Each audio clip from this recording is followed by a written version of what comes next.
नमस्कार दर्शकों, मैं कीर्ति स्वागत करती हूं आपका हमारे इस कार्यक्रम में। छोटा परिवार सुखी परिवार, इसकी कामना तो सभी करते हैं, लेकिन आपका परिवार सुखी हो, स्वस्थ हो, शिक्षित हो, इसके लिए ज़रूरी है कि आप जागरूक हों। और आपके इसी जागरूकता के लिए, आपके परिवार की खुशहाली के लिए सरकार द्वारा परिवार नियोजन से संबंधित, परिवार कल्याण से संबंधित कई तरह के कार्यक्रमों का समय समय पर आयोजन किया जाता है। और उन्हीं कार्यक्रमों में से एक है परिवार कल्याण पखवाड़ा, जिस पर आज हम बात करेंगे। और इसके लिए हमने अपने स्टूडियो में आमंत्रित किया है डॉक्टर अनुपमा महली को, जो कि एक गायनकोलॉजिस्ट हैं। अनुपमा जी, आपका बहुत बहुत स्वागत है। अनुपमा जी, मेरा पहला सवाल ही यही है कि परिवार कल्याण पखवाड़ा क्या है, आप हमारे दर्शकों को बताएं। पखवाड़ा का अर्थ है कि कोई ऐसा कार्यक्रम जो हम 14 दिन चलाते हैं, 2 सप्ताह तक चलाते हैं। और आज का जो हमारा विषय है वो परिवार कल्याण पखवाड़ा। इसका मतलब है कि हम एक परिवार की खुशहाली के लिए, उसके अच्छे विकास के लिए, देश के विकास के लिए, हमारी जो राष्ट्रीय स्वास्थ्य मिशन है, एक सरकारी जो संस्था है, वो एक कार्यक्रम चलाती है जिसमें बहुत सारी चीज़ कवर किए जाते हैं, जैसे कि पॉपुलेशन कंट्रोल, जितनी भी जनसंख्या की जो वृद्धि दर है उसको कम करना, परिवार नियोजन करना, बच्चे और माँ के स्वास्थ्य पे ध्यान देना। तो इससे रिलेटेड जितनी भी कार्यक्रम चलाते हैं और हर 15 दिन के एक समय पे, तो इसको परिवार कल्याण पखवाड़ा कहा जाता है। जी बिल्कुल। 1952 में पहली बार भारत सरकार द्वारा परिवार नियोजन को लेकर इस विषय पर कार्यक्रमों का आयोजन किया गया। क्या आपको लगता है कि इतने साल बाद भी इस कार्यक्रम की आवश्यकता है? जी बिल्कुल है। 1952 में भारत पहला देश था पूरे विश्व में जिन्होंने फैमिली प्लानिंग, परिवार नियोजन का जो कॉन्सेप्ट है वो इस विश्व में लाया था। और ये जानने की बात है कि भारत का जो धरती का एरिया है वो है 2.4%। जी, मतलब आप बोल सकते हैं 3%। लेकिन हमारे भारत में कम से कम 17 से 18% लोग जो हैं पूरे विश्व के, वो पॉपुलेशन यहाँ पे रहते हैं। तो हमारे इंडिया देश पे बहुत ही प्रेशर है कि हर लोगों को रोज़गार प्रदान करना, अच्छा स्वास्थ्य देना, अच्छा शिक्षा देना। तो अगर हम देखेंगे तो हमारा पॉपुलेशन का दर है वो बढ़ता ही जा रहा है। और जैसे कि 2002 में था वो 0.6 था, फिर 2003 में वो 0.8 हुआ, और 2024 में 0.9 हुआ। तो हमारा जो पॉपुलेशन का रेट है वो बढ़ता ही जा रहा है। एक समय ऐसा था जब चाइना था वो फर्स्ट नंबर पे था, लेकिन आज इंडिया फर्स्ट नंबर पे है पॉपुलेशन के मामले में। तो इसका अर्थ ये है कि हमारा देश है उसका विकास अभी भी रुका हुआ है, अभी भी हम विकासशील है, अभी तक विकसित नहीं बन रहे हैं। और इसके पीछे जो भी कारण है वो सिर्फ और सिर्फ जनसंख्या है।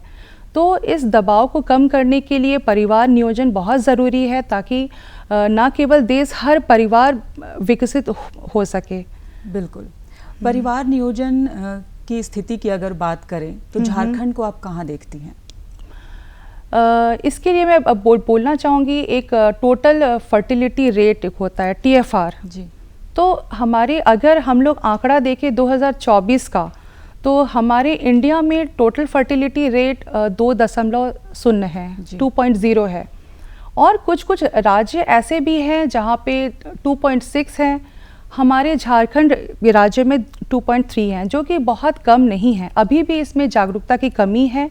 और टोटल फर्टिलिटी रेट या फिर TFR आप बोल सकते हैं, प्रजनन दर है, वो अभी भी ज़्यादा है।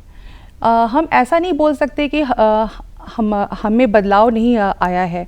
अगर हम 1950 या 1970 से अगर हम तुलना करें, तो एक समय था कि एक माँ का करीबन 5 या 6 बच्चे थे। मतलब टोटल फर्टिलिटी रेट 5 या 6 के आसपास था, जो कि अभी घट के बहुत कम हुआ है, 2 हुआ है। जागरूकता आई है, लेकिन फिर भी झारखंड में अभी देश की तुलना में TFR का जो रेट है वो 2.3 है, जो कि ज़्यादा है। इसीलिए झारखंड में अभी भी परिवार नियोजन के पीछे और भी कार्यक्रम की ज़रूरत है, सबके इन्वॉल्वमेंट की ज़रूरत है। बिल्कुल बिल्कुल। जब हम परिवार नियोजन की बात करते हैं तो जागरूकता की बात आती है। एक डॉक्टर होने के नाते आपको क्या लगता है, शहरी क्षेत्र के लोग ज़्यादा जागरूक हैं या फिर ग्रामीण क्षेत्र के इस विषय को लेकर? देखिए मैम, किसी भी विषय पे जागरूकता जागरूकता हम जब भी बोलते हैं तो उस पर एजुकेशन शिक्षा प्रणाली वाली बात आती है। कई बार शिक्षा प्रणाली में जैसे कि कुछ दवाइयाँ अगर हम अपने मरीज को समझाने की कोशिश करते हैं, जैसे गर्भ निरोधक दवाइयाँ, उसको सेवन करने का एक विशेष प्रक्रिया है, उसको आप किसी भी तरीके से नहीं ले सकते हैं। आपको वो 21 दिन की गोलियाँ खानी है, 5वें दिन से शुरू करना है। हमारे देश में अभी भी ऐसी बहुत सारी ग्रामीण क्षेत्र में रहने वाली महिलाएं हैं जो उस तारीख को समझ नहीं पाती, वो अपना महीना का डेट नहीं याद रख पाती हैं। उनके मन में बहुत सारी शंकाएं हैं कि अगर हम DMPA या फिर अंतरा जैसे इंजेक्शन को लगाते हैं तो उससे शायद मेरा वो मासिक धर्म है वो रुक सकता है, कहीं मुझे कैंसर जैसी भयानक बीमारी तो नहीं पकड़ लेगी। अगर हम कॉपर टी PP IUCD जो हम प्रोग्राम चलाते हैं सरकारी संस्थान पे, अगर हम कॉपर टी इस्तेमाल करते हैं तो कहीं ना कहीं वो बच्चादानी को छेद कर सकता है। तो ऐसे बहुत सारी सोच हैं जो लैक ऑफ अवेयरनेस या एजुकेशन में कमी के कारण आती है। तो ये एक तरह की सोच है जो एजुकेशन से रिलेटेड है, लेकिन मेरा ये मानना है कि सिर्फ इसके पीछे एजुकेशन कारण नहीं है, इसके पीछे इंसान का सोच भी है। क्योंकि बहुत सारे पढ़े लिखे लोग जो शहर में हैं उनका भी उनका मानना है कि 2 बच्चे चाहिए, लेकिन कहीं ना कहीं उनके मन में भी ये ख्वाहिश है कि मुझे एक बेटा हो, और ये बेटा पाने की ख्वाहिश में कई बार वो अपना जो पॉपुलेशन है घर में बच्चों की संख्या बढ़ाते हैं। 2 बेटी के बाद वो फिर से कोशिश करते हैं कि एक पुत्र आ जाए घर पे। तो इसमें हम ये बोलना चाहेंगे कि सिर्फ जागरूकता जो है वो सिर्फ एजुकेशन से रिलेटेड नहीं है, इसमें हम किस तरह की सोच रखते हैं, हमारी परंपरा कैसे हैं, उन पे भी ये डिपेंड करता है। जी बिल्कुल। केंद्र सरकार द्वारा, राज्य सरकार द्वारा समय समय पर सेमिनार लगाए जाते हैं इस विषय को लेकर, डोर टू डोर कैंपेनिंग की जाती है। पखवाड़ा जिस पर आज हम बात कर रहे हैं वो पूरे 14 दिन का कार्यक्रम चलाया जाता है। बावजूद इसके आज भी बहुत सारे लोग न डॉक्टर से कंसल्ट करते हैं, यहाँ तक कि इस विषय पर बात भी करने से हिचकते हैं। क्यों? मैम, केंद्र सरकार और राज्य सरकार ये 1952 से जब से ये योजना बनाया गया है, उन लोगों ने काफ़ी प्रयास किया है। राष्ट्रीय स्वास्थ्य मिशन, इसको 2 भागों में बांटा गया था। एक NRHM जिसमें कि ग्रामीण क्षेत्र को देखा जाता है, फिर एक शहरी क्षेत्र के लिए भी है। तो बहुत सारे कार्यक्रम बनाए गए, बहुत सिस्टमैटिक वे में इसको चलाया गया। अब जैसे कि परिवार कल्याण पखवाड़ा की हम बात करते हैं तो ये कभी साल में 1 बार मनाया जाता है, 2 बार मनाया जाता है। सिर्फ इतना ही नहीं, परिवार नियोजन का दिवस भी मनाया जाता है, हर महीने के 21 तारीख को मनाया जाता है। लेकिन फिर भी देखा गया ऐसे बहुत सारे राज्य हैं जहाँ पे अभी भी वो पिछड़ा हुआ है और थोड़ा उनमें अवेयरनेस की कमी है, और उनका TFR रेट मतलब प्रजनन दर है वो घट नहीं रहा है। तो अब पखवाड़ा के अलावा एक माह मनाया जाता है, मतलब मंथली प्रोग्राम, जैसे कि जून जुलाई महीने में जनसंख्या दिवस अभियान चलाया जाता है। जैसे इस साल मनाया गया था 21 जुलाई से 11 जुलाई से। इसके अलावा मिशन परिवार विकास अभियान चलाया जाता है। ये पूरे साल में 2 बार चलाया जाता है, अगस्त और सितंबर महीने में, और इसके अलावा जनवरी से लेके मार्च महीने में। इसके अलावा एक खास कार्यक्रम रखा गया, पुरुष नसबंदी अभियान। इसमें पुरुष जो है कैंडिडेट, उनको प्रोत्साहन दिया जाता है। अब आपका भी टाइम आया, आप भी आइए और नसबंदी में आप भी भागीदारी बने, ना कि सिर्फ महिलाएं। तो ये एक बहुत बड़ा एक्शन है सरकार की तरफ से। तो आप देखेंगे पूरे साल भर जो है सरकार कार्यक्रम चलाती हैं। एक डॉक्टर होने के नाते आपके पास इस तरह के लोग आते हैं, तो आप उन्हें कैसे अवेयर करती हैं, चाहे वो शहरी क्षेत्र के लोग हों या फिर ग्रामीण क्षेत्र के, आप उन्हें अपने तरीके से कैसे अवेयर करती हैं? झारखंड में मैं गायनेकोलॉजिस्ट हूँ, मेरे पास गांव से भी लोग आते हैं, शहर से भी लोग आते हैं। ये हमारा काम है कि हम अपने रोगी से पूछते हैं कि आपके कितने बच्चे हैं, आपने कितने बच्चे नॉर्मल डिलीवरियाँ कराई, आपने कितने सीज़र कराई, आपने अपने ज़िंदगी में कितने अबॉर्शंस कराए हैं, कितने कॉम्प्लिकेशंस थे। ये हमारा अपने रोगी को पूछने वाला पहला ही सवाल है, और उसी वक्त कई बार ऐसा लगता है कि अभी भी लोग एबॉर्शंस बहुत कराते हैं, तो हम उन्हें समझाने की कोशिश करते हैं जब इतने कॉन्ट्रासेप्शंस है, फैमिली प्लानिंग के मेथड हैं, तो आप एबॉर्शंस की तरफ क्यों जा रही हैं। और इसके अलावा जब जैसे कि कोई माँ है वो डिस्चार्ज लेकर के घर गई, तो हम उनको बताते हैं कि अगले 2-3 साल तक आप अगला बच्चा ना लें, और अगर आप 3 महीने के बाद मेरे पास आते हैं तो मैं आपको कॉन्ट्रासेप्शन का बहुत से तरीका, आपको चॉइस बताऊंगी, आपको जो भी पसंद आए आप उसको अपना सकती हैं अपने स्वेच्छा से। जी, परिवार कल्याण पखवाड़ा में ही जब कोई महिला पहली बार गर्भवती होती है तो उसका जच्चा बच्चा दोनों स्वस्थ हों, ये विषय पर भी बातचीत की जाती है। इस तरह के विषय पर जब आपके पास कोई महिला आती हैं तो आप उन्हें कैसे समझाती हैं कि वो अपने खान पान पर भी ध्यान दें, क्योंकि वो उनका पहला बच्चा है। बिल्कुल, जब पहली बार कोई औरत आती है, और झारखंड में अभी भी देखा गया है कि उनकी जो उम्र जो है ना, काफ़ी आयु बहुत ही कम रहती है, कभी 20 साल की, कभी 21 साल की। तो कई बार ऐसा भी है कि महिलाएं प्रेगनेंसी लेने की हालत में भी नहीं रहती हैं, वो काफ़ी दुखी भी रहती है कि मैं आगे इसको कैसे संभाल पाऊँगी। मुझे उनको काफ़ी मोटिवेट करना पड़ता है कि ये आपके लाइफ का एक नया चरण है और आपको किस तरीके से पॉजिटिवली इसको लेना है, आपको किस तरीके से एक माँ बनना है। उनको हर एक सप्ताह को समझाया जाता है कि एक प्रेगनेंसी है वो 40 सप्ताह का है, first trimester, second trimester, third trimester, हर एक ट्राइमेस्टर में आपको कैसा महसूस आप करेंगी। जैसे कि आपको पहला बेबी का मूवमेंट आपका फील करेंगी, आपको पहला 3 महीना में आपको उल्टियों का सब सामना करना पड़ेगा, मगर उसमें घबराना नहीं है। बहुत सारी चीज़ें, आपको खान पान पे क्या खाना चाहिए, क्या नहीं खाना चाहिए, और आपको क्या व्यायाम करना चाहिए, और क्या आपके लिए नुकसानदायक है, आपको कितने घंटे सोना चाहिए, ये सारी चीज़ें हम पेशेंट्स को बताते हैं। जी बिल्कुल। क्या आपको लगता है कि महिलाओं से ज़्यादा ज़रूरी पुरुषों को इस विषय में शिक्षित होना चाहिए? मैम, जागरूकता का अर्थ ही है कि 100 पॉपुलेशन इन्वॉल्वमेंट। अगर हम सिर्फ 50% को इसमें इन्वॉल्वमेंट करेंगे तो हम अपने लक्ष्य तक पहुंच नहीं पाएंगे। महिलाएं अगर 50% है हमारे पॉपुलेशन के, तो पुरुष भी हैं। तो जब हम कभी भी काउंसलिंग करते हैं, इवन मुझे तो ऐसा भी लगता है कि सिर्फ क्लिनिक में ही नहीं, सिर्फ हॉस्पिटल्स में ही नहीं, सरकार जितना भी कार्यक्रम चलाती है पखवाड़ा पे, तो मुझे लगता है कि उस पखवाड़ा में, उस कार्यक्रम में जिस तरीके से प्रोत्साहन किया जाता है, 2 गर्भवती महिलाओं को बुलाया जाता है, 2 लैक्टेटिंग मदर जो स्तनपान करा रही है उसको बुलाया जाता है, या 2 किशोरियों को बुलाया जाता है। लेकिन मेरा ये सवाल है कि सिर्फ औरतें ही क्यों, ऐसे कार्यक्रम में पुरुषों को, किशोरों को भी बुलाना चाहिए अवगत कराने के लिए कि एक जो शरीर, जो हमारा शारीरिक जो हेल्थ है, हमारा जो स्वास्थ्य है, और ये रिप्रोडक्टिव जो हेल्थ है वो किस तरीके से है, उसके लिए क्या ज़रूरी है, कॉन्ट्रासेप्शन क्या है, इसके क्या एडवांटेजेस हैं, इसकी क्या विशेषताएं हैं, ये सारी चीज़ें दोनों लिंग के लोगों को समझाना बहुत ज़रूरी है। सिर्फ काउंसलिंग के वक्त नहीं, हर प्रोग्राम में सवाल उनसे भी पूछे जाने चाहिए। और जितने भी क्विज़ कंपटीशन हुआ, जैसे कोई नाटक हम लोग पेश करते हैं पखवाड़ा में, चाहे वो मेडिकल कॉलेज हो या डिस्ट्रिक्ट हॉस्पिटल हो या CSC अनुमंडलीय अस्पताल हो या प्राथमिक चिकित्सा केंद्र हो, कहीं पर भी हम जो पूरे साल कार्यक्रम करते हैं उसमें सबका भागीदारी भी रहना चाहिए।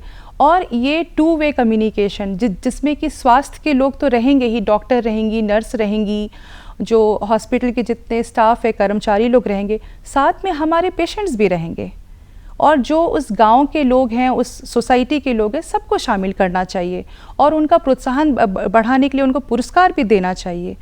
फिर ही हम अपने लक्ष्य तक पहुंच पाएंगे। जी बिल्कुल। जो डोर टू डोर कैंपेनिंग पखवाड़े को लेकर आयोजित की जाती है, जगह जगह जाके शहरी क्षेत्र की महिलाएं तो इन्वॉल्व हो जाती हैं, लेकिन ग्रामीण क्षेत्र की महिलाएं सेमिनार अटेंड तक नहीं कर पाती। उनके लिए गांव में जाकर उन्हें किस तरह से आप लोग समझाते हैं? ग्रामीण क्षेत्र के लोग अभी भी उनका काफ़ी शहरी क्षेत्र से उनका अलगाव रहता है, कट ऑफ ये रहता है, तो वो उन्हीं की इज्जत करते हैं जैसे कि कोई सहिया हो। आंगनवाड़ी वर्कर हो, ANM हो, मल्टीपर्पज़ वर्कर हो, इस तरह की लोगों की ना वो बात ज़्यादा मानते हैं। या फिर कोई धर्म से रिलेटेड कोई रिलीजियस लीडर हो जो उनके नेता हो, या स्कूल का कोई प्रिंसिपल हो, वो उनकी बातों को ज़्यादा अच्छे से समझते हैं। तो हम जिस लेवल पे हैं, हम जैसे चिकित्सक हैं, हमारा काम है आंगनवाड़ी वर्कर या फिर कोई ANM उनको ट्रेनिंग देना। अगर हम डायरेक्टली अगर लोगों तक नहीं पहुंच पाते हैं तो उनकी जो साथी हैं, उनकी जो सहेलियां हैं, उनको हम शिक्षित करें अच्छी तरीके से। मतलब हमारा क्या मैसेज है, हम उनको कम से कम सेमिनार पे बुलाएं, उनको वो तरीका सिखाएं कि कैसे वो मतलब महिलाओं को कन्विंस कर सकती हैं कि आप परिवार नियोजन अपनाएं। जब तक हम आंगनवाड़ी वर्कर्स को अगर हम शिक्षित नहीं करते हैं अच्छी तरीके से, कई बार ऐसा है कि उनको भी बहुत सारी चीज़ों का ज्ञान नहीं रहता है, तब हमारा रोल है कि हम उनको सिखाएं कि किस तरीके से लोगों को एजुकेट करना है। फिर वो लोग डोर टू डोर जाकर के अगर ये एक्शन करते हैं, और जैसे कि स्पेशली मुझे लगता है कि सिर्फ डोर टू डोर नहीं, जितने भी विद्यालय हैं, मैंने कई बार ऐसा देखा है कि टीनेजर्स हैं किशोरावस्था में, उनको सही तरीके से जागरूक नहीं किया जाता है। तो उनके स्कूल में ऐसे बहुत सारे प्रोग्राम रखे जाने चाहिए। स्कूल पे कोई चिकित्सक जा सकते हैं या कोई नर्स जा सकती है। आजकल बहुत प्रोजेक्टर का ज़माना है, उसमें आप अच्छी अच्छी वीडियो, अच्छी अच्छी कहानियाँ बताएं, स्टोरी बताएं। उनको ऐसा कुछ भी ना बताएं कि वो डर जाए। मेंस्ट्रुअल हाइजीन के बारे में आप बताइए, मासिक धर्म क्या है, ऐसा कौन सा टाइम है जब आपके एक स्त्री के शरीर से अंडा निकलता है, वो कब गर्भवती बन सकती है, किस उम्र में गर्भवती बनना अच्छा है। ठीक है, ये सारी चीज़ें हैं गर्ल्स बॉयज़ दोनों लिंग के बच्चों को स्कूल में एजुकेट करना बहुत ज़रूरी है, क्योंकि घर डोर टू डोर सिर्फ जाने से सिर्फ महिलाएं जागरूक रहेगी, लेकिन आगे के जनरेशन जो बच्चे हैं उनको एजुकेट करने का सबसे अच्छा तरीका स्कूल है। और कई बार तो ऐसा भी लगता है कि जैसे कि हमारे पाठ्यक्रम में रिप्रोडक्शन के ऊपर चैप्टर्स हैं, लेकिन मेरा ये मानना है कि 18 साल की उम्र के ऊपर जैसे कि कोई कॉलेजेस हैं, उसमें कॉन्ट्रासेप्शन का एक चैप्टर डालना चाहिए ताकि लोग इसको सीरियसली लें। जी, सिर्फ गांव नहीं, शहर के भी बहुत सारे ऐसे बच्चे हैं जिनको ठीक तरीके से मालूम नहीं है कि हमारे लिए क्या सही है और क्या गलत है। इवन बहुत सारे सेक्सुअली ट्रांसमिटेड डिजीज़ है, इनका भी कोई अनुमान नहीं है। तो इस तरह का एजुकेशन है जो सबको कॉलेजेस में, स्कूल में, ये भी एक प्लेटफॉर्म है जहाँ पे हम उनको एजुकेट कर सकते हैं। अभी देखिए बहुत सारा धार्मिक अनुष्ठान है, दुर्गा पूजा मनाया जाता है, और भी गांव में बहुत सारा मेला वगैरह लगता है। तो ऐसे जगह पे लोग बहुत खुशी खुशी जाते हैं। वो सब जगह पे भी ऐसा कुछ प्रोग्राम रखना चाहिए जहाँ पे लोग ज़्यादा से ज़्यादा उसमें पार्टिसिपेट विषय को समझ सके, विषय को समझ सके। सिर्फ डोर टू डोर अगर हम करेंगे तो शायद वो उतना इन्वॉल्व नहीं रह, इनको हर चीज़ में इन सब चीज़ों का प्रचार करना चाहिए, प्रचार प्रसार करना चाहिए। बिल्कुल। जब हम प्रचार प्रसार की बात कर रहे हैं तो जाहिर सी बात है कि जागरूकता की बात आती है, जागरूकता की बात आती है तो शिक्षा की बात आती है। लेकिन कई बार ऐसा देखा गया है कि शिक्षित पुरुष और शिक्षित महिला भी इस विषय को नहीं समझ पाते हैं, क्योंकि उनके ऊपर घर का एक प्रेशर होता है कि उन्हें सिर्फ एक बच्चा या 2 बच्चा नहीं करना है, उन्हें कम से कम बेटा चाहिए, या अगर बेटा पहले से है तो बेटी चाहिए। एक प्रेशर रहता है, उस प्रेशर को वो कैसे झेलेंगे, वहाँ पर जागरूकता कैसे लाएंगे? इसमें क्या है कि जब भी कोई कपल हमारे पास आते हैं, चाहे मेल फीमेल दोनों, पति पत्नी को साथ में काउंसलिंग करना चाहिए। और इसमें महिलाओं को भी थोड़ा आगे बढ़ के आना पड़ेगा कि उनका शरीर है, उनको डिसाइड करना चाहिए। कई बार ऐसा है कि हम जब बोलते हैं कि आप अब नसबंदी का ऑपरेशन करा लो, ये तुम्हारा तीसरा बच्चा है, तो कई बार महिलाएं सहमति नहीं देती हैं, वो अपने हस्बैंड से पूछने के लिए बोलती हैं। तो मेरे को लगता है कि ना इसमें दोनों का, जब भी आप काउंसलिंग करो, हस्बैंड वाइफ को दोनों को साथ में काउंसलिंग करना चाहिए। और जब वो गर्भवती है तभी से उनको सेंसिटाइज करना चाहिए कि बहुत सारी चीज़ें हैं, जैसे कि अगर आप बार बार प्रेगनेंसी लेते हैं तो सर्वाइकल कैंसर जैसी कुछ बीमारियां हैं।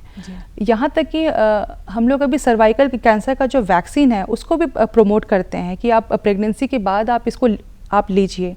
तो इससे बहुत सारे जो दुष्परिणाम है वो हम उनको समझा सकते हैं कि एक औरत के शरीर पे बार बार प्रेगनेंसी लेने से या फिर अबॉर्शन कराने से क्या दुष्परिणाम हो सकते हैं।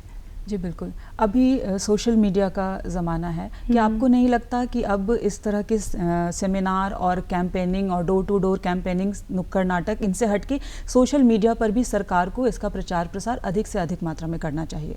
बिल्कुल। एक जपाइगो एक संस्था है, ये एक सोशल एक संस्था है जो कि टीनेजर्स लोगों को, जैसे कि शहर में भी, जैसे कि रांची शहर में, उन लोगों के कॉलेज में भी जाकर के वो लोग कुछ कार्यक्रम करते हैं और लोगों बच्चियों को शिक्षित करते हैं कि सेक्स एजुकेशन क्या है, टीनेजर में किस तरह के डिप्रेशंस हैं और उसको कैसे हैंडल करना चाहिए, और मतलब कॉन्ट्रासेप्शंस के ऊपर। तो ऐसी कुछ सोशल वर्क मतलब वर्कर्स लोग हैं, कुछ एनजीओज़ हैं जो इस पे पहल कर रही हैं। सोशल मीडिया पे भी हम लोग इसको कर सकते हैं, जैसे कोई यूट्यूब चैनल हुआ या फिर इस तरीके से। जी, परिवार कल्याण पखवाड़ा के तहत राज्य सरकार, केंद्र सरकार दोनों ही मिलके कई तरह के कार्यक्रम चलाती है। आपको क्या लगता है किस चीज़ की कमी रह गई है, या फिर इसमें और क्या ऐसा नया होना चाहिए कि लोग इस विषय को गंभीरता से लें? इसमें नया यही है कि देखिए, सरकार तो अपना कार्यक्रम चला रही है, हमें ज़्यादा से ज़्यादा इसमें पार्टिसिपेट करना चाहिए। जी। हम अपनी कभी व्यस्तता की वजह से या फिर हम इंटरेस्ट नहीं लेते हैं तो हम पार्टिसिपेट नहीं करते हैं। और इसमें जैसा कि मैंने कहा कि सिर्फ पेशेंट्स को नहीं, डॉक्टर, नर्स, पेशेंट, स्कूल के स्टूडेंट्स, इसमें सभी का भागीदारी रहना चाहिए। इस तरह के प्रोग्राम में सबको सामने आना चाहिए और उस समाज के जो लीडर्स हैं, जैसे कोई धार्मिक लीडर हुए, कोई प्रिंसिपल हुए, उनको भी इसमें आगे आना चाहिए। जी बिल्कुल। जो हमारी युवा पीढ़ी है, जाहिर सी बात है कि शादी के बाद ही इस विषय पर लोग ज़्यादा फोकस करते हैं, लेकिन जो जैसा कि आपने कहा कि स्कूल में, कॉलेज में इस तरह के कार्यक्रमों का आयोजन होना चाहिए, तो हमारे जो टीनेज हैं उन्हें कैसे जागरूक करें? क्योंकि आप डॉक्टर हैं, आपके पास हर वर्ग की महिलाएं आती हैं। बिल्कुल। उन्हें कैसे जागरूक करें? टीनेजर्स के लिए, जैसे कि मैंने कहा कि उनके अध्याय में, उनके पाठ्यक्रम में परिवार नियोजन का एक चैप्टर पूरा कंप्लीट रहना चाहिए। इसमें कोई बेझिझक होके उनको ये अधिकार है कि वो सवाल पूछें, जितनी भी सारी चीज़ें हैं, ताकि उनको कोई भी आगे जाके फ्यूचर में इससे रिलेटेड कोई परेशानी झेलना ना पड़े। तो ये उनके पाठ्यक्रम में रहना चाहिए, चाहे वो कोई इंजीनियरिंग कॉलेज हो या कोई ग्रेजुएशन का कॉलेज हो, किसी भी कॉलेजेस पे ये पाठ्यक्रम इसमें इन्वॉल्व करना चाहिए। जी। कम उम्र की महिलाएं भी आपके पास आती हैं। कम उम्र की महिलाएं जब प्रेग्नेंट होती हैं तो जाहिर सी बात है उनके ऊपर एक अलग तरह का प्रेशर होता है। उस प्रेशर को झेलने के लिए उनके खान पान से संबंधित, परिवार नियोजन से संबंधित किस तरह की जानकारी आप उन्हें देती हैं? कम उम्र की जो महिलाएं रहती है ना, वो जिम्मेदारी बहुत अच्छे से नहीं समझ पाती है, जैसे कि एक 25 साल के ऊपर की महिलाएं समझती हैं। तो ऐसे में उनके घर वालों को थोड़ा एजुकेट करना पड़ता है, जैसे उनके हस्बैंड हुए या फिर उनकी मदर इन लॉ, उनकी सासू माँ हैं, सबके सहयोग की ज़रूरत पड़ती है, क्योंकि इतने कम उम्र में प्रेगनेंसी लेने की वजह से वो जो महिलाएं हैं वो काफ़ी डरी भी रहती हैं। तो उनको पूरी तरीके से उनको तैयार किया जाता है, उनको काउंसलिंग किया जाता है कि उनको आगे क्या क्या समस्याएं आ सकती है, जैसे कि उनका बीपी बढ़ सकता है, उनका डिलीवरी के वक्त कुछ कॉम्प्लिकेशन आ सकता है। तो ये चीज़ें सिर्फ प्रेग्नेंट वुमेन को नहीं समझा के उनके परिवार के जितने लोग हैं हैंडल विद केयर, मतलब आप अपनी बहू का या फिर अपनी पत्नी का अच्छे तरीके से आप केयर करें, क्योंकि जो प्रेगनेंसी इन्होंने लिया है काफ़ी कम उम्र में लिया है। तो ऐसे में अगर पेशेंट बहुत ही कम उम्र की हुई तो घर वालों को भी एजुकेट करना चाहिए, उनको शामिल करना चाहिए। बिल्कुल। एक डॉक्टर होने के नाते इस विषय से संबंधित आप क्या संदेश हमारे दर्शकों को देना चाहेंगी? संदेश हम यही देना चाहेंगे कि देखिए केंद्र सरकार और राज्य सरकार ये पखवाड़ा कर रही है, परिवार नियोजन पे कार्यक्रम कर रही है, बहुत कुछ कर रही है, लेकिन हमें सबको भागीदारी इसमें बनना पड़ेगा, हम सबको पार्टिसिपेट करना पड़ेगा जो हमारे देश के विकास के लिए जो ज़रूरी है। और इसके क्योंकि जनसंख्या पे जब तक हम लोग कंट्रोल नहीं करेंगे, जब तक हम खुद अपने परिवार के मेंबर्स स्वस्थ नहीं रहेंगे, तब तक देश विकास नहीं कर सकता, हम खुद भी विकास नहीं कर सकते। तो जो एक स्वास्थ्य है वो एक देश के लिए और एक परिवार के लिए बहुत ही ज़रूरी है। शिक्षा, स्वास्थ्य, ये सब बहुत ज़रूरी है। तो हमें इसका इम्पोर्टेंस, इसका महत्व को समझना पड़ेगा और उसके अकॉर्डिंग अगर हमें किसी तरह की कुछ हमारे मन में कुछ डाउट्स हैं तो इन सब डाउट्स को क्लियर करना पड़ेगा। जितने भी कार्यक्रम है उसे पार्टिसिपेट करना पड़ेगा। इसमें हम सबकी भागीदारी है ताकि हम अपने सिर्फ परिवार का विकास नहीं, पूरे देश का विकास कर सकें। अनुपमा जी, आप हमारे स्टूडियो में आई और इस विषय पर इतनी महत्वपूर्ण जानकारी हमारे दर्शकों को दी आपने, इसके लिए आपका बहुत बहुत धन्यवाद। तो अगर आपको स्वस्थ रहना है, शिक्षित रहना है और आप चाहते हैं कि देश के विकास में भी आप अपनी भागीदारी सुनिश्चित कर सकें, तो इसके लिए जनसंख्या पर नियंत्रण करना बेहद ज़रूरी है और वह तभी संभव है जब आप अपने परिवार को सीमित करेंगे, क्योंकि आप अपने परिवार को सीमित करेंगे तो आप खुशहाल होंगे, आप खुशहाल होंगे तो समाज खुशहाल होगा और समाज खुशहाल होगा तो ये पूरा देश खुशहाल होगा। तो इस कार्यक्रम में इतना ही, हमें दीजिए इजाज़त। नमस्कार। नमस्कार।